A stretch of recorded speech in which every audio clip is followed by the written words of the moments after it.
Humans made to order, mothers giving birth to themselves, babies conceived just so their body parts can be transplanted. Come with me into the scary new world of cloning. The nightmarish stuff of science fiction has suddenly become a reality. The genie is out of the bottle, said scientists in Scotland earlier this year when they successfully cloned a sheep. And they weren't kidding. Using those same techniques, it's now possible to clone humans. What's more, there are doctors ready and able to do it. In the world we've all known, it's meant to happen something like this. Boy meets girl, they fall in love, and through that relationship they conceive a baby. But now there's a potential new way to create life, and it has many of us terrified. It's called human cloning. It will happen, and it will not be done for the best reasons. It will be done for all kinds of bizarre reasons, but be in no doubt that it will be done. I see it as just one more tool in the whole array of tools that we now have to help people have children. And I think that's a very, very important reason that cloning should be allowed. The battle has been joined, even as the first cloned baby remains a glimmer in the eye of scientists. After all, what we're talking about doing is making exact replicas of ourselves. Strictly speaking, it would be legal to clone me, for example, tomorrow.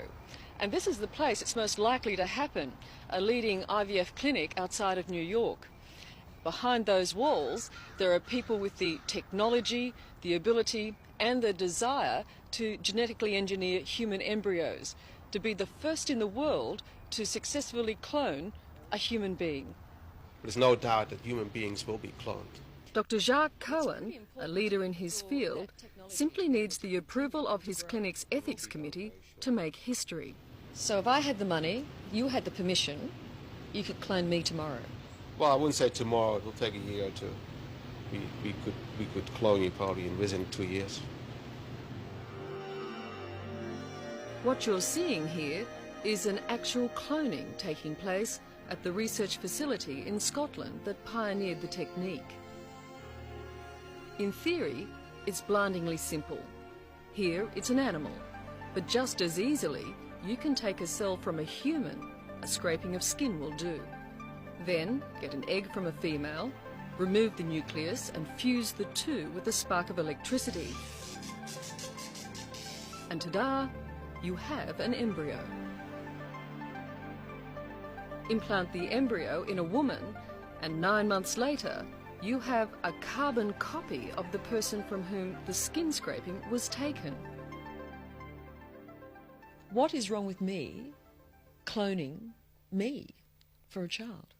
I'd feel sorry for your child. Your child is going to grow up with a tremendous emotional baggage of having to cope with you trying to live your life out again through her. I would feel sorry for a child like that. What happens to identity? What happens to personality? What happens to teenage rebellion when you're rebelling against yourself?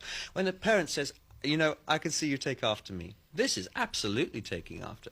Looking at all aspects of gene technology, how we can take a gene from your body and put it into one of those goldfish.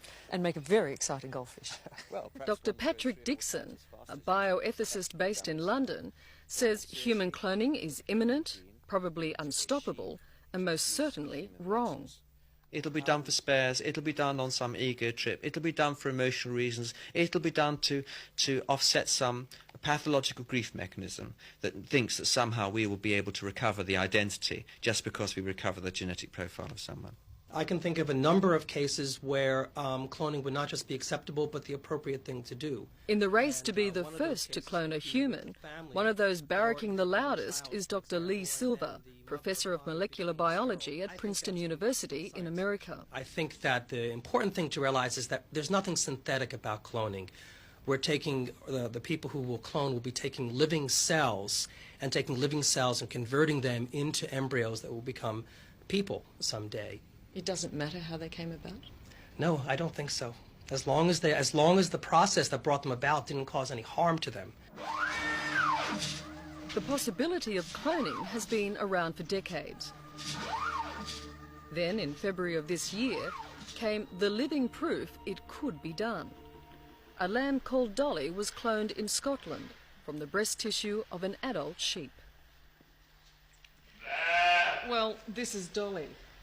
A sheep, but one sheep which has managed to change our understanding of how life begins forever. Little Dolly and many other species of animals cloned since, including monkeys, are powerful evidence that we humans can replicate ourselves. It's a bit like taking a cutting from a plant in the garden. And we can show you a photograph album of exactly what your child will look like on the 2nd birthday, 4th, 8th, 10th, 32nd birthday, come to that. We can show you they'll have a receding hairline at the age of 34, they'll be completely bald at 45, but a musical genius into the bargain. That's great. And there are people who would be prepared to pay hundreds of thousands of dollars for that kind of pedigree result, guarantee, especially if they can't have children of their own. I've been approached 3 times in the last months by couples who cannot produce in any other way. And that was a serious approach? Those were serious approaches, yes. There was one person who was very able in formulating that his wife, who's now about 48, and he therefore thought that it would be a good scenario to have her reproduce by cloning technology. And would it be? Well, I presume it is an application, yes, because you keep the gene pool in the family. You don't use any outside sperm or outside eggs for that couple to reproduce. So she would carry the pregnancy, and she would carry her own identical twin. So there's seemingly already a demand. There's a demand, yes, definitely. I think people should have the right to use their own genetic material in any way that they see fit to have.